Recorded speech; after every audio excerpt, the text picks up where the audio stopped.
Assalamualaikum warahmatullahi wabarakatuh. Saya tergerak hatinya untuk melihat lokasi food estate di Wanam, Merauke. Di Merauke setelah menonton film Pesta Batik. Karena ada 3 pertanyaan yang saya ingin jawab dari hasil kunjungan saya.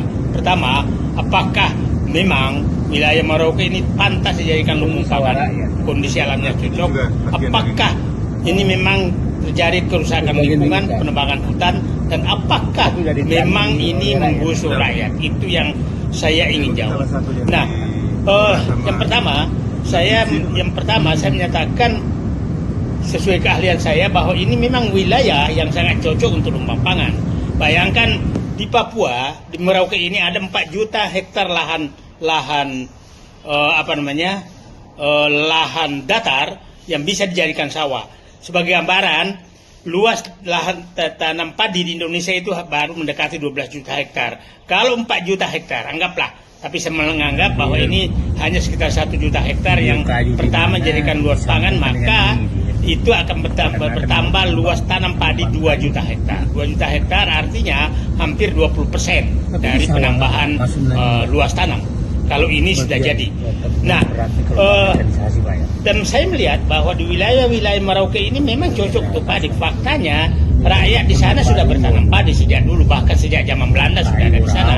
Nah, bahwa lingkungan di sana memang sangat cocok karena datar tinggi, air banyak, kemudian bukan tanah gambut. Ini tanah yang orang paham, yang pertanian paham, kalau tanah di bawahnya itu merah, di atasnya hitam, artinya itu tanah untuk cocok untuk sawah, karena merah itu menanam air, kemudian yang di atasnya itu tempat untuk humusnya.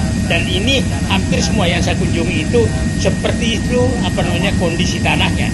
Ya, terhadap menyatakan ada hutan, ini kan alam perawan.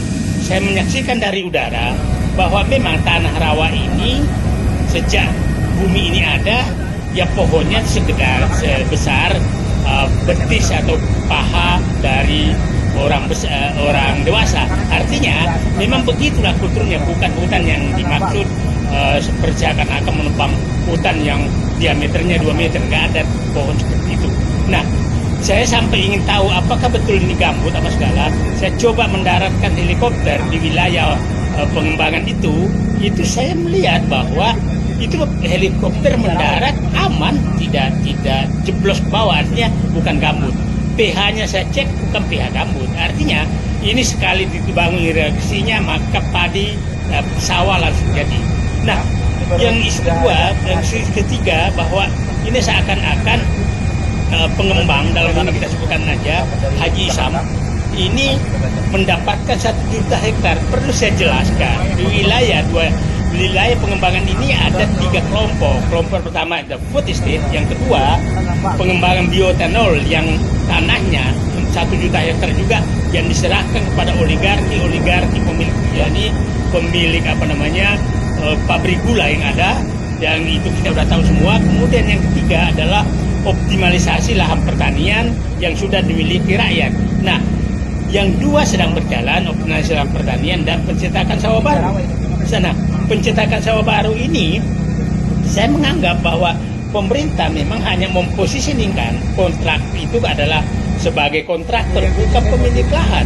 Sampai saya bertanya kepada pihak yang disuruh membakar, apakah perusahaan Anda punya lahan di sini? Dia menyatakan tidak punya lahan dan tidak punya niat punya lahan di sana, dan semua hasil nanti pencetakan sawah baru diserahkan kepada pemerintah, dan pemerintah mau menyerahkan ke rakyat boleh, mau menyerahkan BUMN boleh.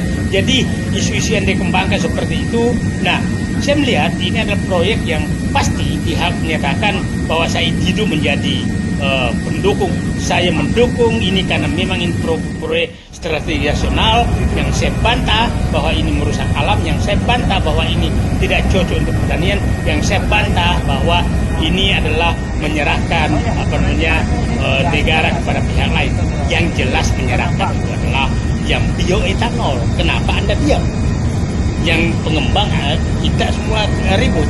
Nah, kelihatan sekali kan, lihat tuh lahan-lahan yang ada di sana itu tanahnya merah dan kompos. kompos di atasnya, tanah kompos di atasnya langsung jadi.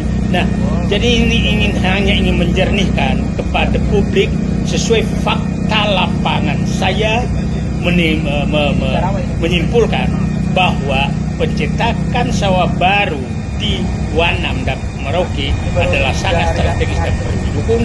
Yang kedua, bahwa ini buktinya negara yang akan mengembalikan yang rencana dibagi-bagi kepada pihak lain. Nah, yang ketiga, bahwa ini akan meningkatkan ketahanan pangan nasional. Perlu saya jelaskan, di Pesta Babi itu dia menyatakan bahwa ini menyerahkan aset-aset negara. Justru yang saya lihat bahwa Prabowo menghentikan penyerahan aset negara itu kepada oligarki. Ingat, pemerintahan sebelumnya sudah membagi-bagi lahan sawit kepada pengusaha di Papua. Nah, itu ada 2 kali menyerah hutan pemerintahan sebelum Jokowi itu menjadi kebun sawit, dan sekarang Presiden Prabowo justru menghentikan itu dan sudah mengambil alih kembali lahan-lahan itu, kebun sawit itu mendekati 900.000 hektar. Saya ulangi, 900.000 hektar kebun sawit sudah dikembalikan ke negara dan dikelola oleh Agrinas Palma. Kemudian lahan yang yang sudah diserahkan hampir 1,5 juta hektar pada oligarki oleh rezim Jokowi di daerah datar yang berdampingan dengan food estate yang dibangun sekarang, itu sepertinya ada keinginan juga untuk itu dijadikan semua milik negara. Apakah tetap tebu atau apa, itu kita lihat.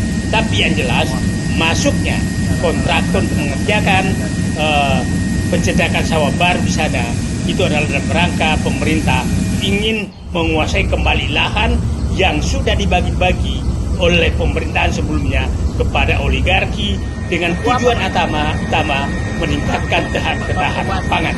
Jadi saya kepada publik, insya Allah apa yang saya mukakan itu adalah fakta bahwa Merauke memang tempat untuk mengembangkan food estate yang cocok, bukan Kalimantan gambut, ini bukan gambut, dan masyarakat sana sudah menerima.